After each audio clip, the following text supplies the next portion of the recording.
আমার জোটা পাকায় ফেলছে। কি হয়েছে? হ্যাঁ, আমার মেয়েকে এভাবে ধমকাচ্ছ কেন? তোমার মেয়ে জানতে চায় তোমার পা ভাঙলো কি করে। তা বলে দিলেই তো হয়। না বলে দিলে হয় না, তুমি যদি বলতে চাও তুমি বলো। আহা, তুমি রাগ করছো কেন? হ্যাঁ, তোমার রাগ দেখে মনে হচ্ছে আমি বাড়ির সীমানা ভাগাভাগি করতে গিয়ে মারামারি করে পা ভাঙছি। আচ্ছা তুমি আমাকে এত তেজ দেখাও কেন? আমি কি বলছি নাকি যে বাড়ির সীমানা নিয়ে মারামারি করে তুমি তোমার পা ভাঙছো? হয়েছে, চুপ করো। আহা তোমরা ঝগড়া করো না তো। আর মা আমাকে ছাড়ো তো, আমার অনেক ঘুম পাচ্ছে। হ্যাঁ এখন তো ঘুম পাবেই, যা ঘুমাতে যা। মেয়ের সামনে কখনো আমাকে ধমকাবে না, সুন্দর করে কথা বলে যায় না।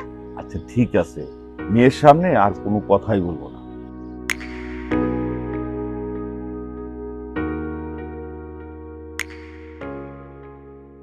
কিরে মা, মন খারাপ করে খারাপ আছিস কেন?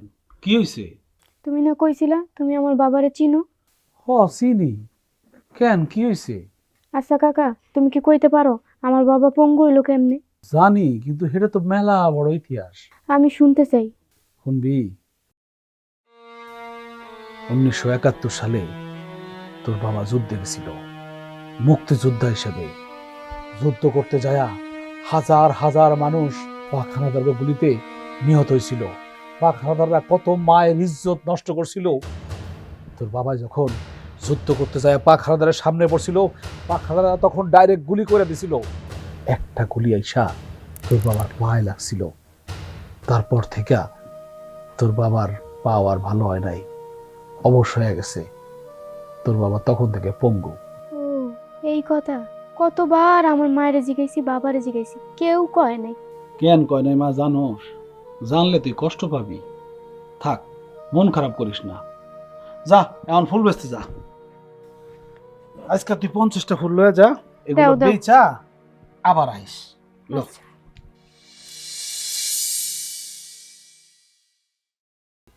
তোর মতো একরোখা লোক তো কষ্টেই থাকবো। কত করে বললাম যে মুক্তিযোদ্ধার তালিকায় নামটা লেখা, নামটা লেখালে তোর সংসার তো সরকারি চালাইতো। আমার রিজিকে যা আছে আল্লাহ কোনোভাবে না কোনোভাবে চালায় নিবে। আল্লাহ তার বান্দারে না খাওয়া মারে না। একটা কথা মনে রাখিস, রিজিকের মালিক ওই আল্লাহ। আমি মুক্তিযুদ্ধ করেছি, তুইও যুদ্ধ করেছিস। আমি সুস্থ আছি, তুই পঙ্গু হয়েছিস। দেশ তার সূর্য সন্তানদেরকে সম্মানী ভাতা দিচ্ছে। এই সম্মানী ভাতা নিলে তো দোষের কিছু দেখছি না। আমি দোষের কথা বলি নাই রে ভাই। আমি আমার জন্মভূমি মাতৃভূমির ভালোবাসায় যুদ্ধ করছি। বুঝি না তুই নিজেকে কি প্রমাণ করতে চাস। একদম খুঁচাতে কথা কবি না। থাক ওসব কথা। ফুলমাকে তো দেখছি না, দোকানে চলে গেছে নাকি? আমার মেয়েটা 6 বছর যাবৎ ফুলের দোকানে চাকরি করে সংসার চালাচ্ছে। আচ্ছা শমশের, তুই কি একবার ভেবেছিস এই যে মেয়েটা সংসারে হাল ধরতে গিয়ে নিজের লেখাপড়াটা করতে পারলো না? আসসালামু আলাইকুম চাচা। ওয়ালাইকুম সালাম। চাচা আপনাকে কে বললো যে আমি পড়াশোনা করি না?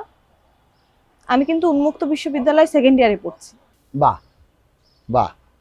এই নে মা তোর টিফিনটা, সময় মতো খেয়ে নিস কিন্তু। আচ্ছা ঠিক আছে মা, ফেলি। মা আসি এবার। চাচা আসি, বাবা আসি।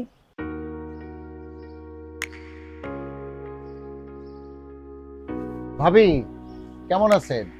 এই বয়সে যেমন থাকা যায় ভাই। ছেলেটা তো আর খোঁজ খবর নিল না। ফুলের মা, ঘরে যাও, দুলন ভাইকে চা দাও। সে একজন মুক্তিযোদ্ধা, দেশের সূর্য সন্তান।